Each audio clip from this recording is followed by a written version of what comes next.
إن الحمد لله والصلاة والسلام على رسول الله أما بعد فأعوذ بالله من الشيطان الرجيم بسم الله الرحمن الرحيم আজকে আমাদের আলোচনা হলো রোজা অবস্থায় স্ত্রীকে স্পর্শ করা যায়।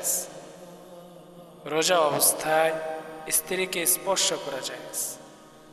عن عائشة قالت كان النبي صلى الله عليه وسلم يقبل ويباشر وهو صائم وكان أملككم لإربه।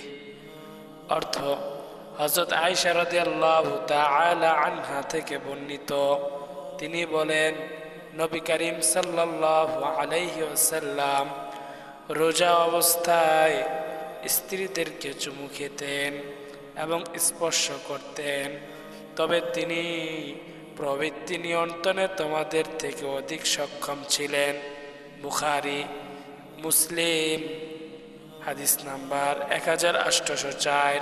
ফায়দা: আলোচ্য হাদিস দ্বারা বোঝা যায় যে রোজা অবস্থায় স্ত্রীকে স্পর্শ ও চুম্বন করা জায়েজ আছে, তবে স্পর্শ বা চুম্বন করার দ্বারা যদি বীর্যপাত ঘটে তাহলে উক্ত রোজা নষ্ট হয়ে যাবে এবং পরবর্তীতে এই রোজা কাজা করতে হবে। ফাতওয়ায়ে দারুল উলুম 419 নম্বর পৃষ্ঠা, আদ-দুররুল মুখতার 144 নম্বর পৃষ্ঠা। আল্লাহ পাক রব্বুল আলামিন আমাদের সবাইকে রোজা অবস্থায় স্ত্রীকে স্পর্শ করা জায়েজ এই বিষয়ের উপর আমল করার তৌফিক দান করুন। আমিন ইয়া রাব্বাল আলামিন।